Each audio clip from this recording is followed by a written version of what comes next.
Olá, seja muito bem-vindo ao canal Vencendo pelo Conhecimento. Hoje nós vamos iniciar a leitura do livro O que fazer quando a fé parece fraca e a vitória perdida, de Kenneth E. Hagin. Prefácio. Iniciei esse livro com 2 trechos das Escrituras, 2 Coríntios 4:4 e Efésios 6, de 10 a 17. Que nos contam que o inimigo com quem temos que lidar é Satanás. Deus nos tem dado os equipamentos para a vitória. Não há necessidade de sermos vencidos. Se formos vencidos, a culpa é nossa e não de Deus. Não há necessidade de sermos derrotados. Se formos derrotados, a culpa é nossa e não de Deus. Deus nos tem dado a sua palavra. Ele é o único equipamento de que necessitamos. Mesmo assim, fico conhecendo volta e meia cristãos que têm problemas. Já chegaram ao ponto de dizerem: não sei o que fazer. Você já chegou até esse ponto? É por isso que escrevi esse livro. Os 10 passos aqui explicados, dados na devida sequência, tirarão qualquer pessoa da derrota para a vitória certa. Nos quais o Deus deste século cegou o entendimento dos incrédulos para que lhe não resplandeça a luz do Evangelho da glória de Cristo, o qual é a imagem de Deus. 2 Coríntios 4:4. Quanto ao mais, sede fortalecidos no Senhor e na força do seu poder. Revesti-vos de toda a armadura de Deus, para poderdes ficar firmes contra as ciladas do diabo, porque a nossa luta não é contra o sangue e a carne, e sim contra os principados e potestades, contra os dominadores deste mundo tenebroso, contra as forças espirituais do mal, nas regiões celestes. Portanto, tomai toda a armadura de Deus, para que possais resistir no dia mau, e depois de teres vencido tudo, permanecer inabaláveis. Estai, pois, firmes, cingindo-vos da couraça da justiça. Calçai os pés com a preparação do Evangelho da paz, embraçando sempre o escudo da fé, com o qual podereis apagar todos os dardos inflamados do maligno. Tomai também o capacete da salvação e a espada do Espírito, que é a palavra de Deus. Efésios 6, de 10 a 17. Passo 1. Reconheça a fonte da oposição na pessoa de Satanás e resista com firmeza. Muitas vezes as pessoas não sabem se é Deus ou o diabo que está fazendo certas coisas. Ora, dizem, talvez o Senhor esteja querendo ensinar-me alguma coisa. Lembro-me de ter ouvido um evangelista há muitos anos. Tinha um pavilhão que abrigava 20.000 pessoas sentadas, mas quando ele montou no Texas, um daqueles furacões do Texas veio passando por lá e soprou o pavilhão para longe. Na reunião em que eu estava, uma oferta especial estava sendo levantada para ajudá-lo a adquirir outro pavilhão. Lembro-me como ele disse e eu quase caí do banco ao ouvi-lo falar assim. Não sei se foi Deus ou o diabo que soprou o meu pavilhão para longe. Deus não está ocupado em derrubar pavilhões de evangelismo. Deus está na obra para erigi-los. Sim, disse alguém, mas Deus permitiu o acontecimento. Deus não é Deus deste mundo. 2 Coríntios 4:4 chama Satanás de o Deus deste mundo. E as leis que hoje governam a terra vieram a existir, em grande medida, com a queda do homem e a maldição sobre a terra. É porque as pessoas não entendem isso que acusam Deus de acidentes, de doenças, de mortes de entes queridos, de tempestades, de catástrofes, de terremotos e de inundações. Deus não é responsável por nenhuma dessas coisas, nem é o autor delas. Jesus deixou de lado essas leis naturais, conforme nós as entendemos, a fim de abençoar a humanidade. Jesus ficou em pé a bordo daquele barco e repreendeu aquela tempestade, dizendo: acalma-te, emudece. De conformidade com João 14:10, era Deus nele quem fazia aquelas obras. Se Deus tivesse provocado a tempestade, Deus estaria trabalhando contra si mesmo ao fazê-la cessar. Acontecia a mesma coisa com as curas que Jesus operava. Jesus disse: "O Pai que permanece em mim faz as suas obras." Todas as curas, todos os milagres, todas as obras feitas por Jesus foram feitas por Deus. Se Deus fosse o autor das enfermidades e das doenças, e já que Deus curava as pessoas através de Jesus, logo Deus estava trabalhando contra si mesmo. Não é possível tal coisa, porque Jesus disse: "Se um reino estiver dividido contra si mesmo, tal reino não pode subsistir. Se uma casa estiver dividida contra si mesma, tal casa não poderá subsistir." Marcos 3, 24 e 25. Descubra qual é a fonte. É muito fácil descobrir de onde vêm as coisas. O próprio Senhor Jesus Cristo contrastou as suas obras com as do diabo em João 10:10. O ladrão vem somente para roubar, matar e destruir. Eu vim para que tenham vida e a tenham em abundância. Jesus, ao contrastar as suas obras com as obras do diabo, está contrastando as obras de Deus com as obras do diabo. Isso porque, em certa ocasião, Jesus disse: "É necessário que façamos as obras daquele que me enviou, enquanto é dia. A noite vem, quando ninguém pode trabalhar." João 9:4. Noutra ocasião, quando um dos discípulos lhe disse: "Mostra-nos o Pai", Jesus respondeu: "Quem me vê a mim, vê o Pai. O Pai que permanece em mim faz as suas obras." João 14, 9 e 10. Se você quiser ver Deus em ação, olhe para Jesus. Toda a confusão no tocante à origem de certas coisas seria totalmente erradicada se escutássemos a palavra de Deus. A maioria de nós, porém, desde o tempo quando éramos criança e antes de realmente sabermos ler e penetrar na palavra de Deus por conta própria, passamos por uma lavagem cerebral religiosa. Durante a totalidade da nossa vida, temos ouvido coisas antibíblicas serem ditas e até mesmo pregadas nas igrejas que frequentamos. O que ficávamos ouvindo era apenas a mente humana procurando solucionar problemas espirituais. E a mente humana não pode solucionar problemas espirituais. Se você quiser aprofundar-se na palavra de Deus, ela endireitará o seu modo de pensar. Pense em harmonia com aquilo que a palavra de Deus diz, não necessariamente de acordo com o que você foi ensinado que ela diz, nem de acordo com o que alguém lhe contou que ela diz.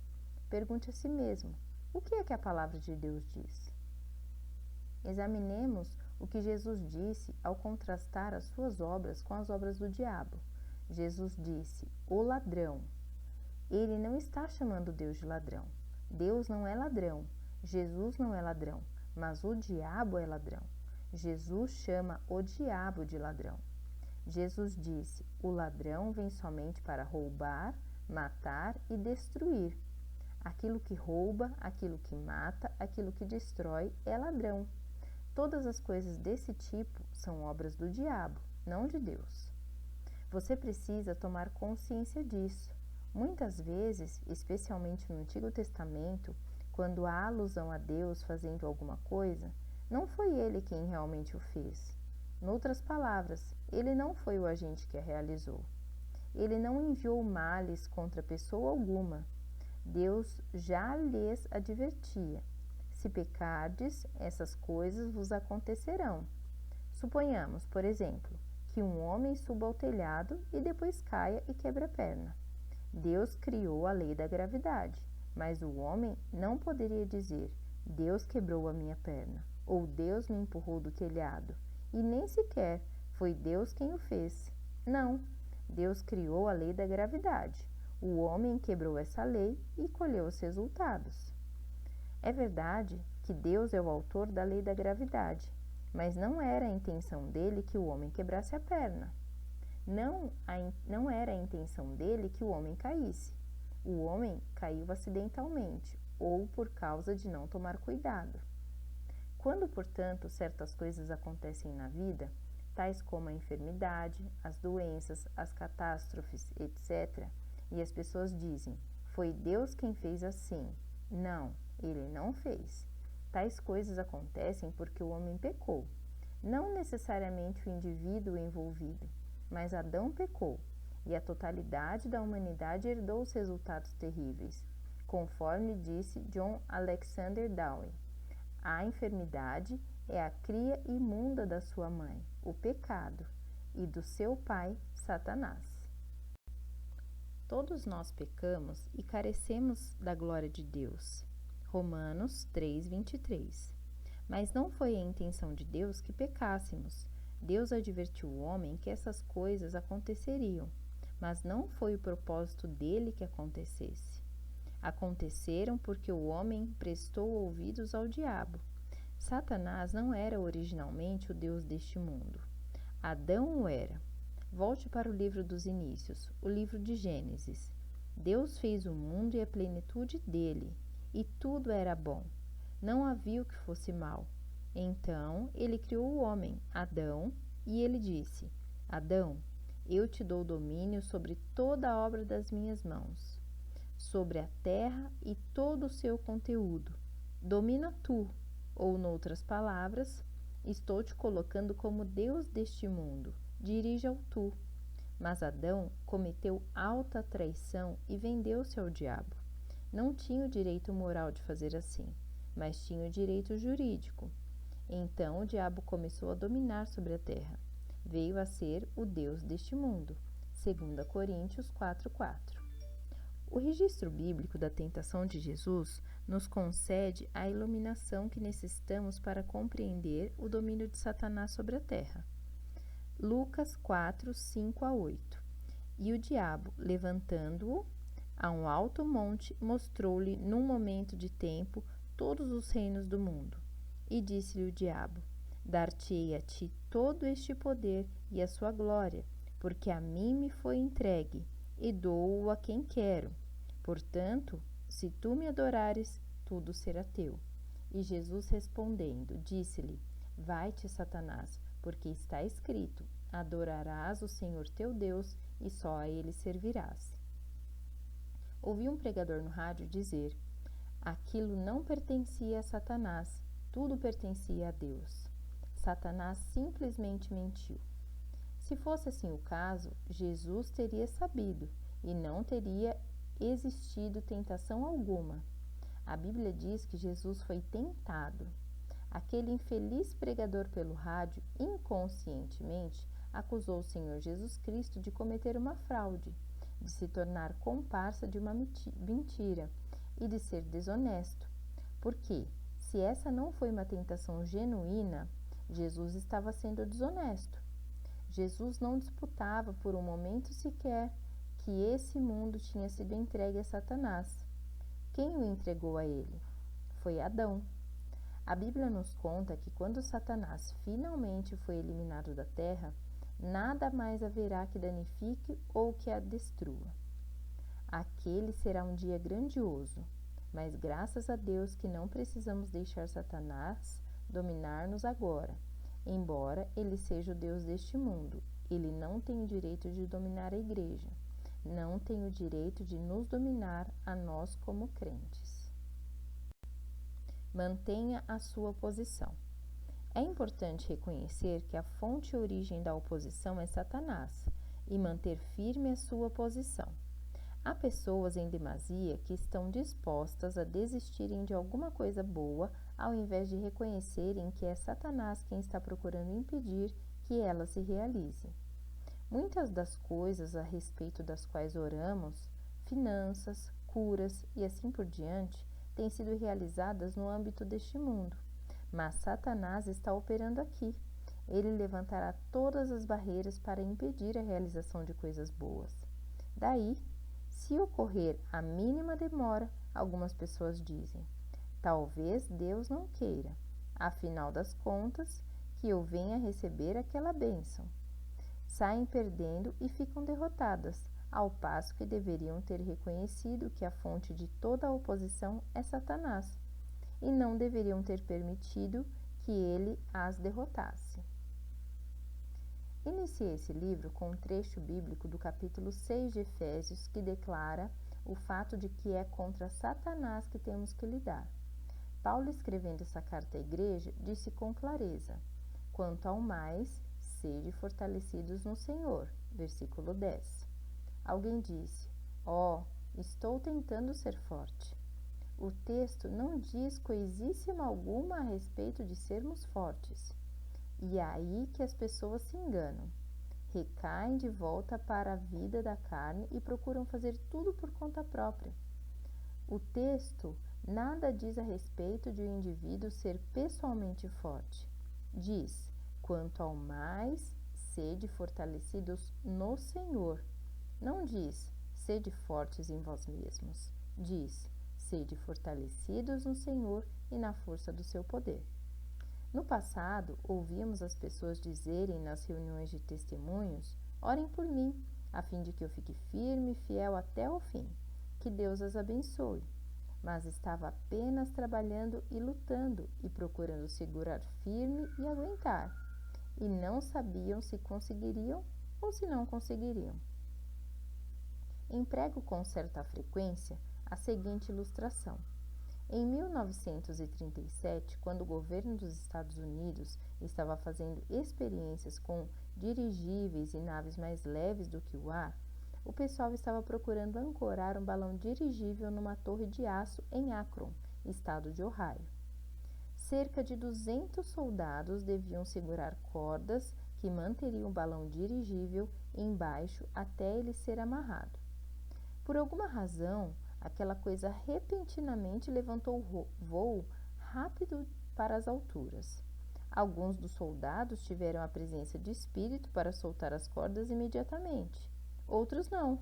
Subiram juntinhos com o balão. Quando não conseguiram aguentar mais o peso próprio pelas cordas, caíram rapidamente para o chão. Cerca de 30 foram mortos instantaneamente ao se espatifarem no chão. Muitos outros foram gravemente feridos. Mas houve um soldado, mais velho, que simplesmente continuou segurando. Aos olhos dos espectadores embaixo, parecia um soldadinho de chumbo, suspenso muito acima do chão. As mulheres desmaiavam, as crianças choravam, as pessoas pensavam que a qualquer momento suas forças chegariam ao fim e ele cairia e morreria. Mas 1h45 mais tarde, quando o recuperaram, ele estava passando perfeitamente bem. Como você ficou segurando por tanto tempo? Perguntaram. Não fiquei segurando, respondeu. Quando vi que estava longe demais do chão para me soltar, segurei a corda com uma mão, lancei a extremidade dela em derredor de mim, amarrei-me com a outra mão. Não segurei a corda foi quem me segurou. Enquanto as pessoas lá embaixo estavam gritando e chorando, ele estava lá em cima, deleitando-se em ver as paisagens daquela altura. Não estava confiando em si para segurar o seu peso, estava confiando na corda para segurá-la. Estava balançando livremente. É a respeito disso que a palavra de Deus está falando. Sede fortalecidos no Senhor e na força do seu poder. É só você se embrulhar nas promessas de Deus e balançar livremente. Simplesmente fique desfrutando da alegria da situação. Se você procurar aguentar seu peso próprio, você ficará totalmente esgotado depois de pouco tempo. Sim, há um inimigo astuto que é contra nós, mas graças a Deus que podemos resisti-lo. Alguém disse: já fiz tudo quanto sei fazer. O que devo fazer agora? Depois de teres vencido tudo, permaneceis inabaláveis.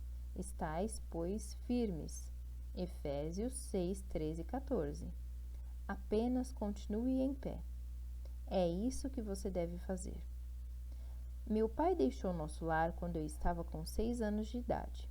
Minha mãe, por causa de todos os problemas que tinha tido com ele, teve um esgotamento físico e mental total. Fomos, portanto, morar com os nossos avós maternos. Quando vovó tinha que fazer alguma coisa, tal como pendurar as roupas lavadas para secar, ela me colocava para vigiar a mamãe. Mamãe tinha crises de querer suicidar-se. Minha tarefa era ficar de olho nela para que ela não conseguisse lançar mão de uma faca ou de outra coisa que pudesse ser perigosa. Tal situação me impressionava grandemente quando era criança pequena. Aqui vou aproveitar para tocar numa questão levantada pelo caso. Minha mãe era crente, mas apenas uma crente infantil. Conhecia Cristo como seu Salvador, mas não sabia como ficar firme em pé, e assim por diante. E se ela tivesse chegado a se suicidar, ela teria sido salva? Ora, é possível ficar doente da cabeça exatamente como é possível ter dor de estômago. Alguém seria lançado no inferno só por causa de ter dores de estômago? Não. Nem sequer iria para o inferno simplesmente por ter uma doença da cabeça. Nenhuma enfermidade da cabeça lhe impediria de ir para o céu. As pessoas podem estar doentes da cabeça e nem sequer saber o que estão fazendo. Mamãe viveu até 80 anos de idade. Muitos anos depois de ela ter sarado e eu ter entrado no ministério, comecei repentinamente a falar com ela. Certo dia, a respeito de como eu tinha que ficar vigiando ela e algumas daquelas coisas. Olhe, meu filho, você nunca deve falar uma coisa dessas, disse ela. Você sabe que eu sou crente. Eu nunca teria feito uma coisa dessas. Eu não teria tirado minha própria vida. Ela não tinha o mínimo de conhecimento daquilo tudo. Nunca voltei a mencioná-lo a ela. Agora, voltando aos tempos quando ela estava tendo uma multidão de problemas, finalmente foi encaminhada para um hospital batista em Dallas, Texas, para o neurologista de maior destaque naquela região do país. Depois do exame, o médico disse que a possibilidade de uma operação corrigir a cegueira dela eram mínimas, por causa do seu esgotamento mental e físico. Mamãe ficara cega. Seus olhos pareciam tão perfeitos como de qualquer outra pessoa, mas devido a um choque recebido pelo nervo óptico, esse já não tinha forças para aguentar a luz. Quando se trata de nervos, foi o conselho daquele médico sábio. Você mesma pode fazer mais coisas do que qualquer especialista e que qualquer remédio possa tomar. O principal é o seguinte: fale consigo mesma. A Bíblia diz em Efésios 6, 13 e 14: Depois de ter desvencido tudo, permanece inabaláveis. Estai, pois, firmes. Quando você pressentir o início daquela crise, diga a si mesma: não vou ter uma crise. Até mesmo nós conseguimos perceber quando uma daquelas crises terríveis estava começando. Ela entrava numa crise preliminar de depressão. Ficava pensando a respeito de todas as coisas que tinham acontecido na sua vida. Você entende? Os pais dela não tinham desejado que ela se casasse com meu pai. Não se tratava de ele não pertencer a uma boa família. O pai dele era milionário, mas ele era o filho único, que sempre recebera tudo quanto queria.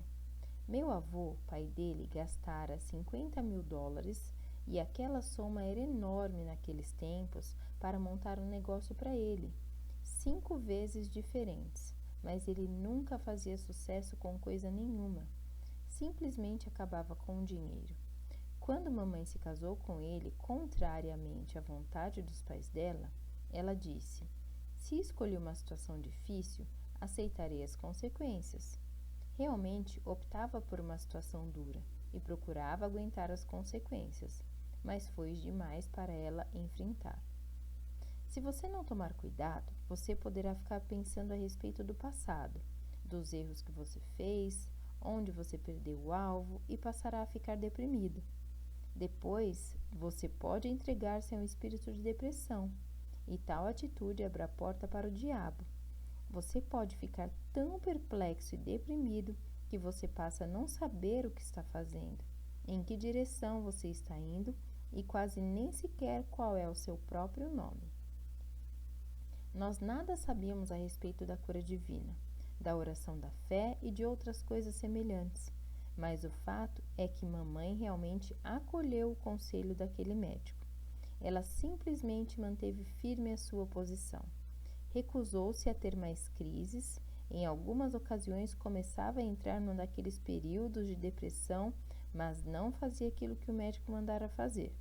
E nunca mais ela entrou em alguma daquelas crises violentas em que a sua mente ficava totalmente fora do controle.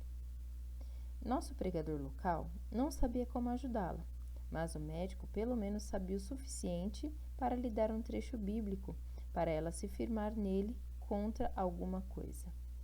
O médico reconhecia a coisa como inimiga, não como amiga. O ladrão vem somente para roubar, matar e destruir. Eu vim para que tenham vida. O médico dera as instruções a ela. Fique firme contra aquilo.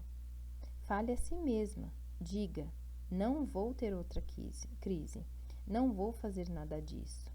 Ela manteve posição firme. Todos os sintomas foram embora. Mais de 50 anos a partir de então, ela nunca teve o mínimo problema nervoso. Aquele médico ajudou mamãe a perceber onde estava a oposição. Ajudou-a a entender que não poderia permanecer inabalável contra aquilo. Você não precisa ceder diante das coisas erradas. Você pode ficar firme contra elas. Com frequência demasiada, no entanto, limitamos nossa ideia naquilo que está errado ou mal. Há coisas tais como mentira, o furto, o adultério, o assassínio, etc. Tudo isso é mal, mas existem muitas outras coisas que estão erradas. A Bíblia nos diz que a dúvida é coisa maligna. Diz que o relatório daqueles 10 espias trouxeram de volta, depois de espiar a terra de Canaã, era infamante. Números 13:32.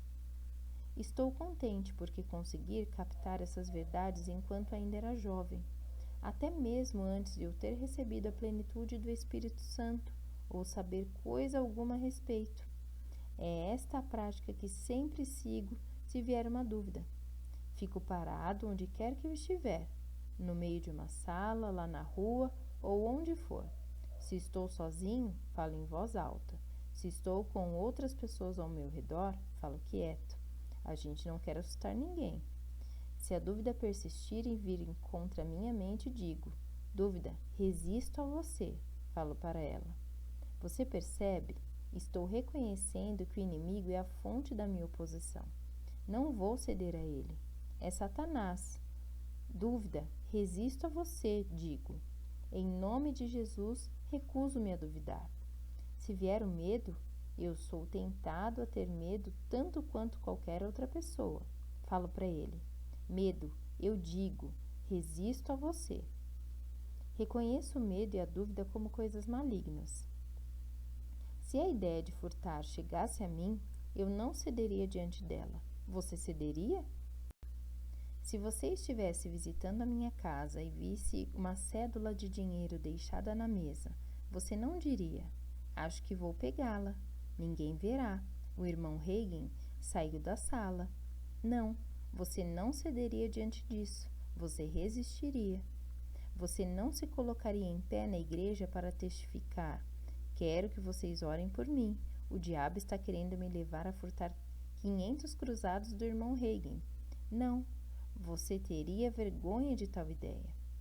Você teria vergonha de se levantar e dizer: o diabo me tentou assaltar um posto de gasolina lá na esquina.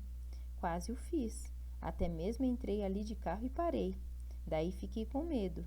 Todos vocês orem por mim para eu não assaltar aquele posto de gasolina. Não. No mesmo instante em que viesse semelhante pensamento, você o resistiria. Você reconheceria a origem dele. Se vier um pensamento de dúvida, se vier um pensamento de temor, resista-lhe da mesma maneira.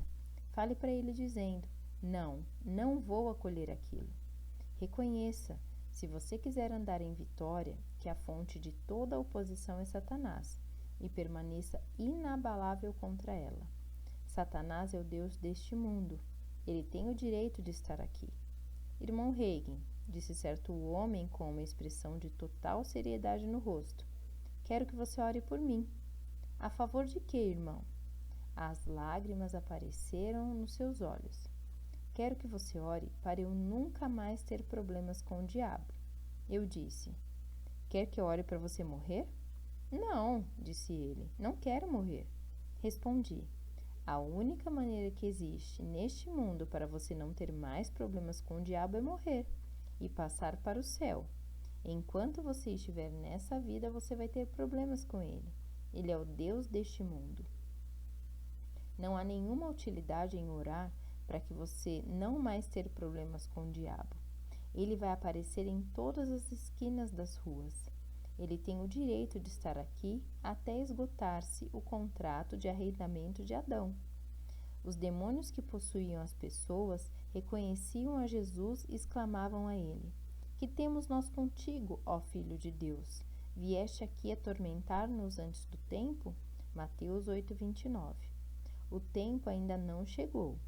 Ao esgotar-se o contrato de arrendamento de Adão, o diabo ficará perdido. Até então, ele tem direito de estar aqui. Bendito seja Deus. Precisamos nos dar conta que temos autoridade sobre o diabo no nome do Senhor Jesus Cristo. Podemos ficar firmes contra ele. Podemos ser vitoriosos mediante o Senhor Jesus Cristo.